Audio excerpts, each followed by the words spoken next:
diable! Oh, je t'aide.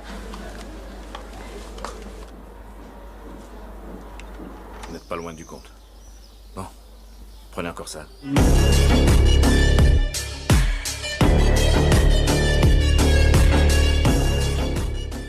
इस film की कहानी जॉनी सिंस के बचपन के कारनामों से इंस्पायर्ड है, जिसे एक दिन उसके छिछोरे दोस्तों से लड़कियों के प्राइवेट पार्ट के बारे में पता चलता है। इसके बाद वो उन पार्ट्स को देखने के लिए किस तरह से बावला हो जाता है, आइए जानते हैं।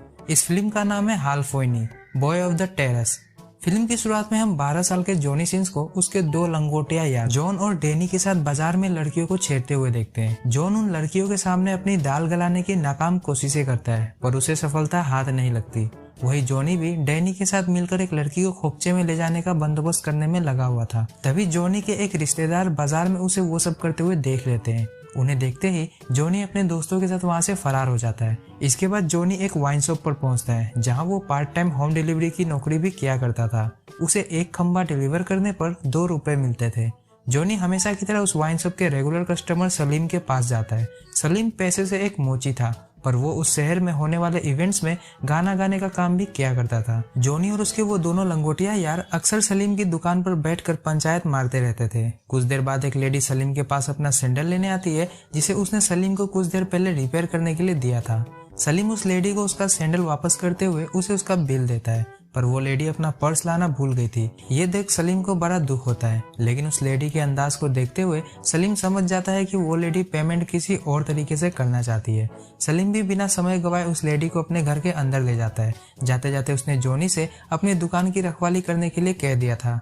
शाम को जब जॉनी अपने घर पहुंचता है, तब उसके फादर उसकी खूब धुलाई करते हैं, क्योंकि उस रिश्तेदार ने जॉनी की हरकतों के बारे में उसके फादर को सब बता दिया था। तभी बीच बचाव करने जॉनी की बुआ बीच में आ जाती है और किसी तरह से जॉनी के पिछवाड़े को लाल होने से बचा लेती है। जॉनी बच तो गया था, पर उसके फादर ने उसे एक सैलून में झाड़ू मारने के काम पर रखवा दिया था। लेकिन जॉनी का वहाँ मन नहीं लगता है, क्योंकि वो तो हर वक्त लड़कियों के बारे में ही सोचते रहता था। जॉनी इस बारे में अपनी माँ से बात करता है। उसकी माँ उससे बहुत प्यार करती थी, सो वो जॉनी से कहती है कि ठीक है, तुम कल से सैलून मत जाना, तुम्हारे पापा से मैं बात कर लूंगी। अगले दिन जब जॉनी डैनी के साथ सलीम की दुकान पर अड्डा जमा कर बैठा हुआ था, तभी दूसरे मोहल्ले के कुछ मुस्टंडे जॉन को पीटते हुए वहां लेकर आते हैं। दरअसल उन मुस्टंडों ने जॉन को उनके मोहल्ले की लड़कियों को छेड़ते हुए पकड़ लिया था। इधर जॉनी चुपके से खिसक जाता है और सीधे वाइन शॉप वाले को बुलाकर लाता है। वाइन शॉप वाले के आते ही सलीम और डैनी में भी जान आ जाती है और एक छोटा सा युद्ध होने ही वाला था कि तभी वहाँ जॉनी की मौसी लतीफा भी वहाँ आ जाती है। लतीफा की खूबसूरती को देखते ही वहाँ मौजूद सारे मर्द लड़ाई झगड़ा छोड़कर उसके पीछे लट्टू हो जाते हैं। इधर लतीफा के आने की वजह से जॉनी के पापा काफी नाराज थे। दरअसल वो जब भी लतीफा को देखते थे, तब वो बिना अपनी हाथगाड़ी चलाए रह नहीं पाते थे। एक दिन जॉनी अपने फादर को टिफिन देने उनके शॉप पर जाता है, जहां वो देखता है कि उसके फादर तो किसी अनारकली के साथ नैन बट्टा करने में बिजी है। जॉनी जब शॉप के अंदर टिफिन रखने जाता है, तब वहाँ उसे शरद सलील की लेटेस्ट एडिशन वाली मैगजीन्स मिलती है, जिसके कवर फोटो को देखकर वो बावला हो जाता है। वो तुरंत उस मैगजीन को अपनी चड्डी में छुपाकर वहां से 1-2 का 4 हो जाता है। इसके बाद वो सीधे अपने दोस्तों के पास जाता है और उन्हें वो मैगजीन्स दिखाता है। तीनों उस मैगजीन को ऐसे देख रहे थे जैसे उन्हें कुबेर का कोई खजाना मिल गया हो। लेकिन जॉन के पास थोड़ा ज्यादा ज्ञान था, क्योंकि उसने साइबर कैफे में जाकर गपागप.com पर कुछ वीडियोस देख ली थी, जिस वजह से अब मैगजीन से उसका काम नहीं चल पाता था। जॉनी को भी जब लड़कियों के प्राइवेट पार्ट्स के बारे में पता चलता है, तो वो उसे देखने के लिए बावला हो जाता है और अपने मिशन को अंजाम देने की तैयारी में जुट जाता है।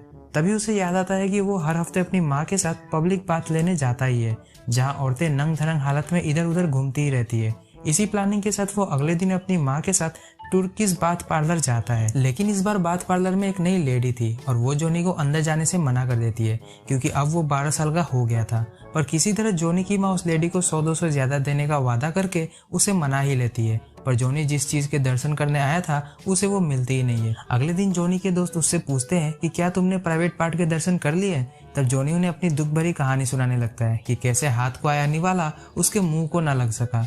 यह कहानी सुनते ही उसके दोनों दोस्त उसे घोंचू कहकर वहां से जाने लगते हैं। पर जॉनी अपने छोटे चेतन की कसम खाकर कहता है कि जब अगली बार वो बाथ पार्लर में जाएगा, तब वो प्राइवेट पार्ट के दर्शन करके ही रहेगा। उसी शाम जॉनी के रिश्तेदार मामा जमीला नाम की एक लड़की को उसके घर लेकर आते हैं। दरअसल जॉनी की माँ अकेले घर का सारा काम नहीं कर पाती थी, इसलिए जमीला को वहाँ काम करने के लिए लाया गया था।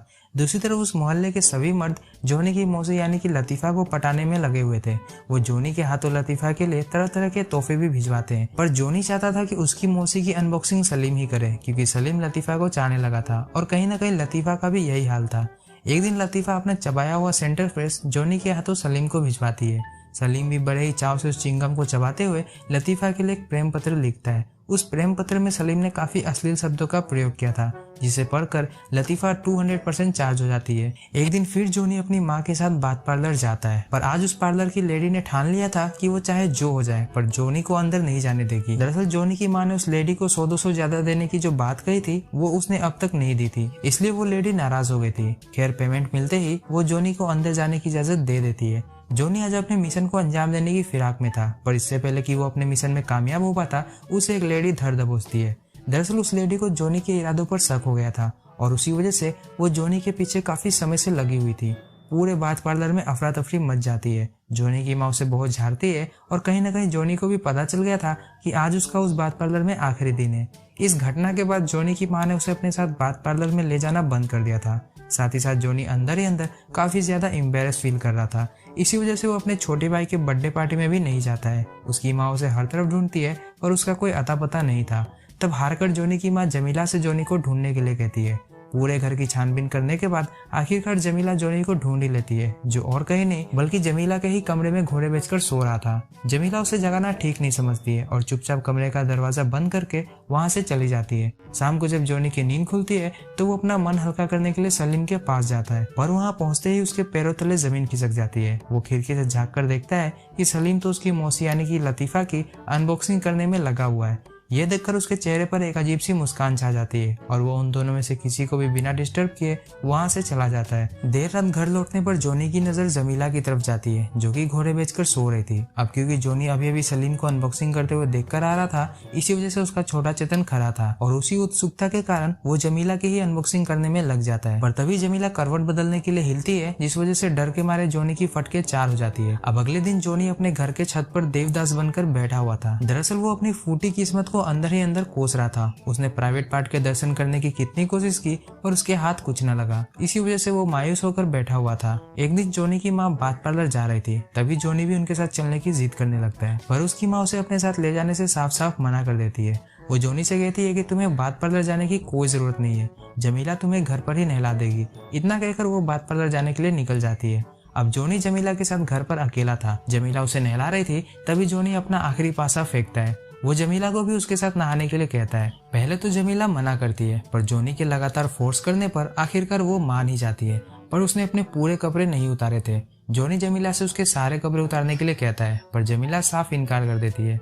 लेकिन जोनी उसे समझाते हुए कहता है कि उसने पहले भी बाथ पार्लर में लड़कियों को नंगा होते देखा है, उसके लिए ये कोई नई बात नहीं है। ये सुनकर जमीला अपने कपड़े उतारने के लिए राजी हो जाती है, लेकिन इससे पहले कि जोनी जमीला के पार्ट्स के दर्शन कर पाता, उसकी माँ बाथ पार्लर से वापस आ जाती है और उन दोनों को रंगारंग कार्यक्रम करते हुए देख लेती है। जोनी समझ चुका था कि अब उसकी माँ उसके फादर को सब बता देगी, जिसके बाद उसके फादर मार मार कर उसका पिछवाड़ा लाल कर देंगे। रात में अपने फादर से मार खाने के बाद जब जोनी अपने कमरे में पहुंचता है, तब वो जमीला को अपने बिस्तर पर देखकर हैरान रह जाता है। जमीला को पता था कि आज इस घर में उसकी यह आखिरी रात है, इसलिए जाने से पहले वो जोनी को अपने मौत के कुएं के दर्शन करवाने आई थी। बस फिर क्या था, जोनी रात भर जमीला की पिच पर ताबड़तोड़ बैटिंग करता है, अपनी पहले ही इनिंग्स में सेंचुरी लगा देता है। सुबह सूरज के निकलने से पहले ही हम जोनी को खुशी से उछलते हुए देखते हैं, क्योंकि उसने पिछली रात दुनिया की सबसे खतरनाक गुफा मौत के कुएं के दर्शन कर लिए थे।